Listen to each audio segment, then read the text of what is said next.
From Samstown, we're here for the title matches of today's JBT event. We have 3 events going on at once here.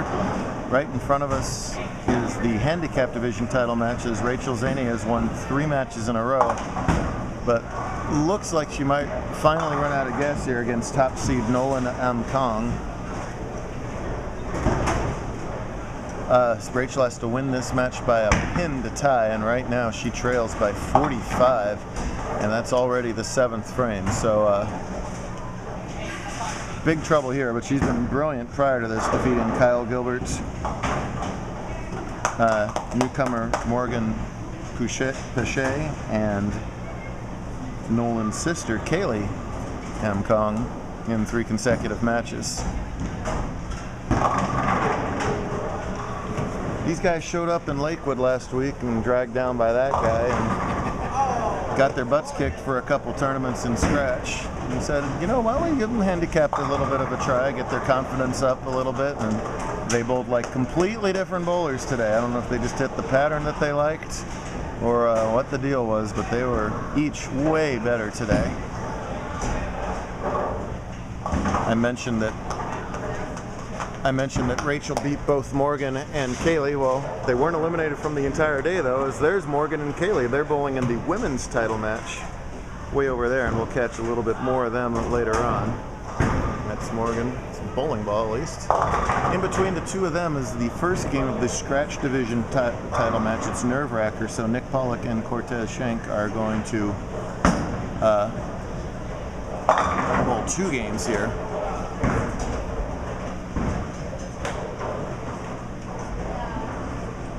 Kaylee was ahead of Nolan for most of the day until Nolan caught fire in the semifinals to jump into the tournament lead, and he's going to lose all that handicap he accidentally worked so hard to get the last 3 tournaments.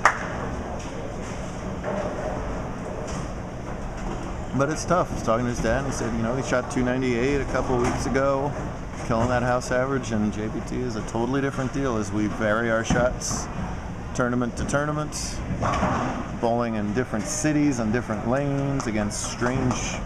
I was going to say strange people. It's not what, well, maybe it is what I meant. Who knows? Aren't we all a little strange in our own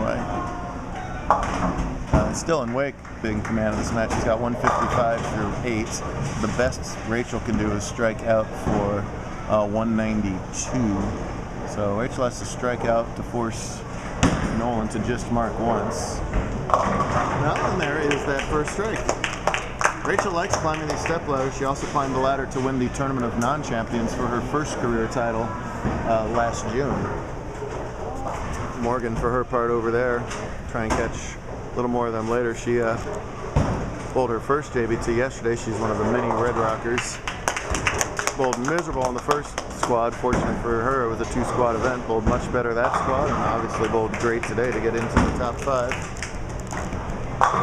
Bowled on beaten path, much higher scoring tournament today. Yesterday the cut was minus 50. Today it was plus 30, give or take a few in either direction. A lot more forgiving pattern, and the bowlers took advantage of it. That was in handicap. The scratch cut was a minus 90 yesterday, and it was plus 6 today, so almost 20 pins a game better in qualifying. As Nolan says, what am I doing? As Rachel did get that double, so. And Nolan, for his part, just missed that 10 pin in the 8th frame, so still a little bit of work to do, as dominant as Nolan was the first half of this game, but that's a much better shot at the 10 pin, yes, and he knows it too. He slaps out his spare, attaboy. Mom's happy over to my left. So 9 miss would be 183, which of course in a 1-pin game with Rachel looking 192 is not enough. So 18 pins here in the 10th wins if I had it right. Good shot. Man, really good shot. The last 3 shots were good, just half 10s.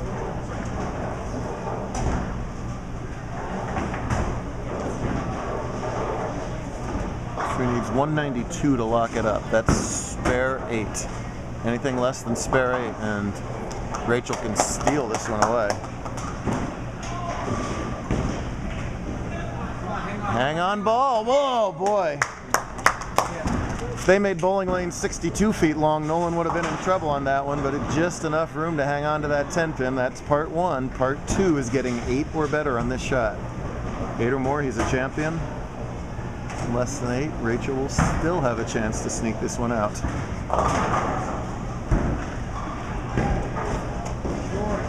Short. Oh, on a runaway Brooklyn, he gets the whole right side of the rack to cave in. That's a 194 scratch, and that is a title. For these guys, they were struggling so hard. They're like, oh, I don't know what to do.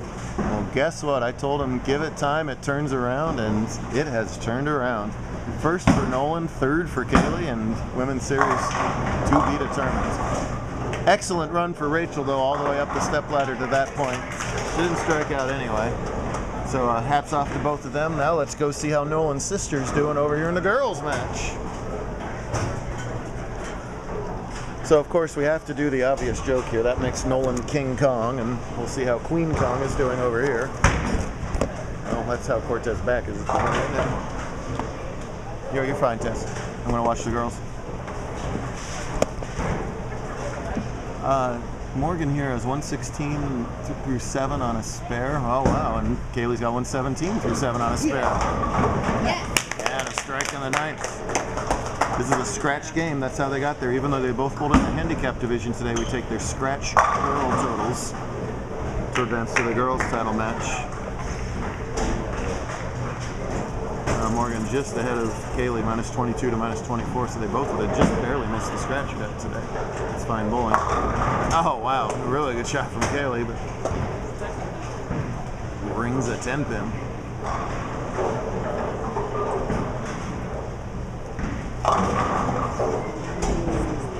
In the middle, Cortez and Nick are playing a 2-game nerve-wracker match. Whoops, and Kaylee misses that 10, and it's a face of angst.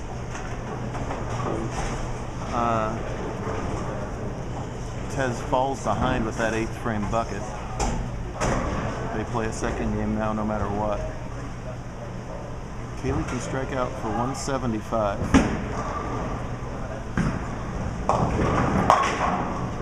Kaylee can spare strike for 165. If she does, 9 out from Morgan would be, oh goodness, 163. So still important that she spares this and fills her count.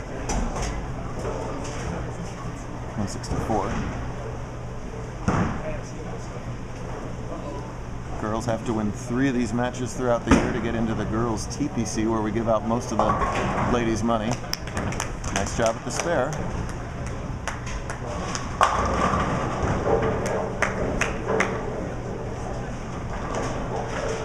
Nine out is 164 for Touche. They told me it's like touche, and I finally remembered it. That's right. So strike here, vital. Oh, interestingly enough, gets the 9. We have had everything happen this weekend. We've had a $5,000 shot. We had Jamison Payton beat a tie for the cut twice. And if Morgan happens to get 9 pins on 2 balls, we'll have a tie for the girls' title match. Because why the heck not at this point? If they do tie, it's a 1-shot roll-off.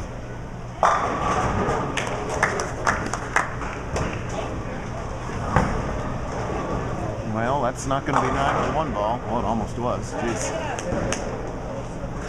About the best possible result where that ball went was to leave a 1-2, so that's the good news. Spares a winner. Miss them both is, we don't want to talk about it.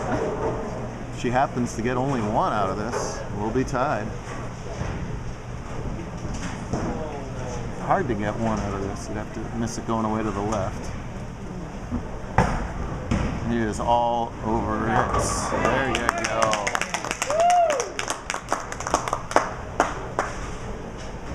Well, Kaylee won the girls' title yesterday. It'll be Morgan winning it today. A lot of depth in the female talent. Whoa.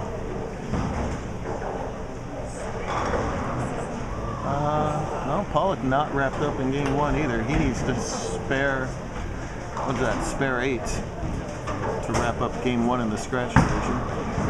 Nice form for Morgan. Let's see, oh, what a perfect time to leave that. If that had been the first ball, that would have likely been a tie. As it is, it's a 174-164 win. Two new talents in the women's series coming up there. We'll see a lot more of those two. Nick must spare this and get 8 to get a 1-game advantage in the nerve-wracker title match. So if he gets 8, Cortez will have to win the next game to force a one-shot roll-off over there. Got a lot going on this weekend.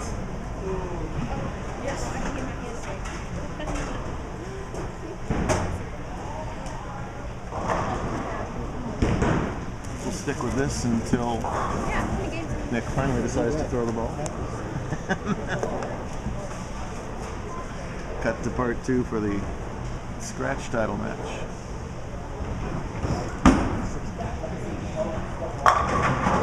That's the 8 that he needed.